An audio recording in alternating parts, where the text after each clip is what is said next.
Okay, let's unpack this. We're diving into, well, a huge amount of information about saving money during one of India's biggest shopping events, the Amazon Great Indian Festival 2025.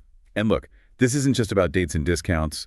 Our mission today, it's really focused on getting you technically ready, making sure you can actually claim those deals when they pop up. Exactly, because those lightning deals, they go fast. And if you hit a snag at checkout, like a payment failure, you've lost it. It's gone.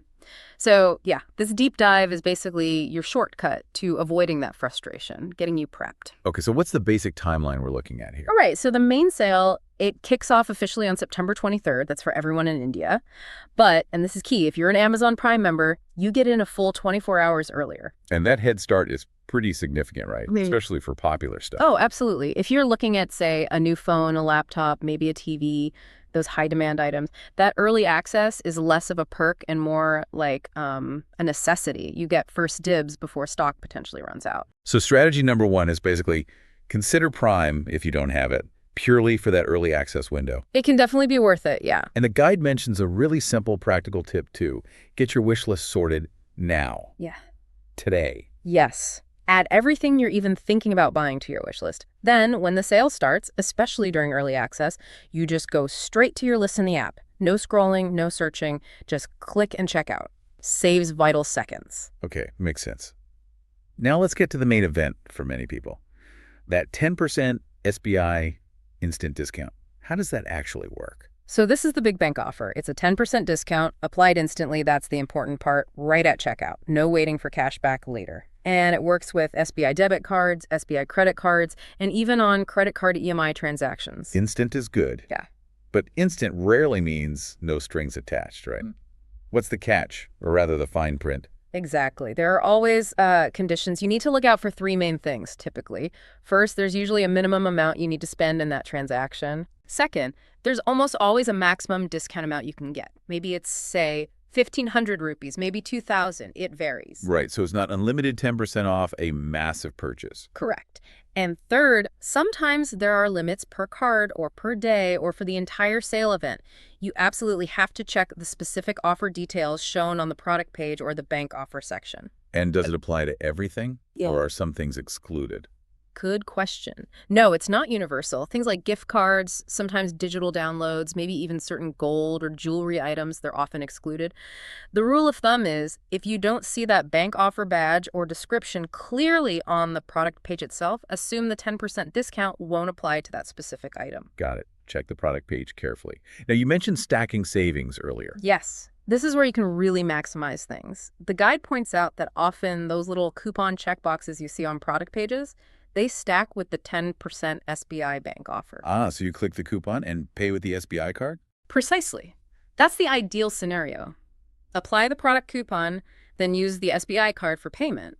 But always, always double-check the final price breakdown on the payment screen before you confirm. Make sure both discounts have actually registered. Okay, so check T&Cs, check exclusions, look for stackable coupons. But there's a bigger potential problem looming, isn't there? Something that stops the whole process dead. There is. And honestly, this is probably the most critical piece of preparation, the one thing that trips up so many people. Yeah. If your SBI card isn't specifically enabled for online or e-commerce transactions, your payment will fail, period. Doesn't matter how good the deal is, doesn't matter if you followed all the other rules. Right, it's like having the key but not having turned it in the lock yet. So the card works fine in shops, but online, it needs permission. Exactly. The technical term is enabling e-commerce or sometimes card not present CMP usage because, the card isn't physically present for an online sale. And this is where people get stuck, figuring out how to flip that switch. Yes. And a major point of confusion, according to the source, is that SBI has two completely separate systems for its debit cards versus its credit cards. You cannot manage one via the other's app or website. Okay, this is crucial then. Let's break it down very clearly, step by step. What do you do if you have an SBI debit card, the one linked directly to your bank account? Right. For an SBI debit card, you must use the Yono SBI app or, the older net banking website if you prefer. So, step 1, log into the Yono SBI app. Okay. Step 2, you need to find service requests. From there, navigate to manage cards and then select your specific debit card. Got it. Service request, manage cards, debit card. Step 3, Look for an option called Manage Usage, or maybe Channel Settings. The wording might vary slightly. Manage usage channel settings. Okay. Step 4. This is the absolute key action. You need to find the toggle switch for e-commerce, CMT transactions, and turn it on-in. Make sure it's enabled for domestic usage. E-commerce, CNP. ON, that's the one. Yes. And step 5. It will likely ask you to set a daily or per transaction limit for online spending. You usually have to set some limit here. Then, confirm the change, typically with an OTP sent to your registered mobile number. Right. That limit setting isn't just optional, it's often part of activating it, and the OTP is essential. Absolutely. No OTP, no change. Now, that's debit cards via YONO. Okay, so what about SBI credit cards? Totally different process. Totally different. For an SBI credit card, the one issued by SBI Cards and Payment Services, you must use the dedicated SBI Card app. It's a completely separate app from YONO. Okay, SBI card app, not YONO. What are the steps there? 1. Install it if you haven't, then open the SBI Card app. 2. Log in. Then look for Services or maybe Manage Card, and within that, find Manage Card Usage. Services or manage card usage. 3. Again, find the toggle switch, this time probably labeled something like online commerce transactions, and make sure it's toggled on for domestic usage. Online e-commerce on it. 4. Just like with the debit card, you'll likely need to set transaction limits and then confirm the whole thing with an OTP sent to your phone. So the core action enabling online commerce is similar, but the apps and navigation paths are completely different. That's the main thing to remember. That's the crucial distinction. Use the right app for the right card type. And any other quick technical reminders? Yeah, a couple of important ones from the guide. If your card is brand new, you might need to activate it or set the green PIN in first before you can manage usage settings. Okay. Activate first. And double check that your mobile number registered with the bank is actually up to date. If it's not, you won't receive the OTP and you can't complete the activation. Makes sense. And they suggest testing it. Yes, highly recommend this. After you've made the change, try a very small online transaction, maybe just 10 rupees on Amazon itself or somewhere else, just to confirm the setting has taken effect. Sometimes it can take a few minutes to update in their systems. Good advice. Test it before the sale pressure hits. Okay, so we've got the card enabled. What else can we use this readiness for? You mentioned travel. Right. So the festive savings aren't just, gadgets and clothes. The guide highlights a big push on travel deals, too, specifically mentioning up to 65% off on travel bookings. Up to 65%.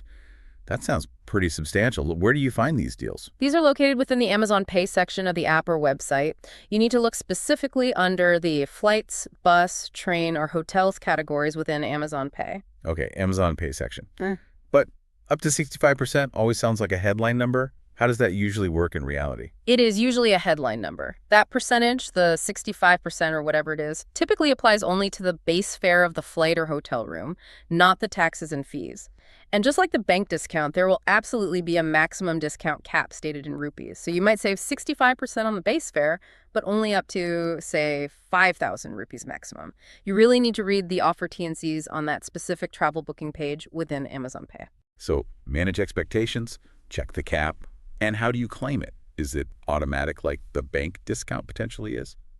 Usually not for these big travel offers. You generally need to find a specific promo code or coupon code listed on the offer page, and then you have to manually enter that code on the payment screen during the booking process. Okay. So you need to actively apply a code. Don't just assume it's factored in. Correct. Find the code, enter the code. Any specific pro tips for travel booking during the sale? Yeah, the guide had a couple of good ones. First, if you're booking trains via Amazon Pay, make sure your IRCTC ID is already linked and verified beforehand. Trying to do that last minute can cause problems. Good practical tip for train travelers. Second, for all travel flights, buses, hotels, look beyond the price. Before you click pay, compare the cancellation policies, any baggage fees, especially for flights. Check hotel reviews and included amenities. A cheap fare with a terrible cancellation policy might not be such a great deal after all. Right. Look at the total value and flexibility, not just the discounted price. Okay, let's quickly run through some category-specific tips, sort of a rapid-fire cheat sheet based on the source. What about mobiles and laptops? Key thing there is the exchange offer. Don't just look at the discount. You need to calculate what's the final price after the bank discount. What's the final price if I use the exchange offer? What's the cost if I use EMI? Compare those final figures. Sometimes the exchange value isn't as good as just taking the bank discount. So do the math on the final effective price. Exactly. And for laptops specifically, look for SSDs over traditional HDDs for much better speed, and check if the RAM is upgradable later. Okay. TVs and appliances. Check for energy efficiency. High star ratings matter. For ACs and fridges, look for inverter technology. It's generally more efficient. For TVs, consider the panel type like VA versus IPS, and HDR support matters for picture quality. Also, crucially, verify if installation or a demo is included in the price. Don't want any surprise installation fees later. And what about business buyers? Yes, important one. If you're buying for a business, actively look for listings marked with business price and GST invoice available. This is essential because it allows you to claim input tax credit, ITC, on the GST paid. And that GST saving can often be more significant than the bank discount. Often, yes. Claiming ITC can be a substantial saving, sometimes 18% or even 28% depending on the item, which usually outweighs the 10% bank offer. So prioritize getting that GST invoice if you're eligible. Okay, so summing it all up, the ultimate goal is stacking savings, maybe a product coupon plus that SBI bank discount. But none of it works if your payment fails because the card wasn't enabled for online use in the first place. Right, so let's reiterate that final action plan. Yeah. What should people listening do, like, right after that? Okay, your immediate checklist. 1. Decide if you need Prime for early access. If yes, consider signing up. 2. This is the absolute must-do. Enable online commerce transactions on your SBI card. Use the Yono SBI app for debit cards or the SBI card app for credit cards. Get that toggle switched on. Cannot emphasize that enough. Use the right app. 3. Go into your Amazon account now and add or verify your SBI card details so it's ready to go. 4. Build that wish list we talked about, and maybe set notifications for price drops on key items. Perfect. That feels like a solid plan. So this has been our deep dive into getting ready for the Amazon Great Indian Festival. We've covered the dates, the nuances of the 10% SBI discount, those vital steps for enabling your cards, and even how to hunt for those travel deals. And really, the biggest takeaway isn't just about the percentage off, is it? It's about making sure that when you find that amazing deal, your payment actually goes through smoothly. It really is. And, it makes you think, we spend so much time researching the discount, comparing percentages, hunting for coupons, but maybe we should be spending just as much, if not more, time ensuring the basic capability to pay. This whole process shows that technical readiness, just enabling that card correctly, it's kind of the unsung hero of actually saving money during these massive sales. Yeah, it's a really interesting point. The preparation is potentially more valuable than the deal hunting itself sometimes. It avoids the disappointment, that's for sure. As the source material puts it, the festive season has already begun. Let's make every rupee count. And making every rupee count starts with being technically prepared. It starts with that click to enable your card. Well said. So go get prepared. We really hope this deep dive helps you feel more confident and ready for a successful shopping season.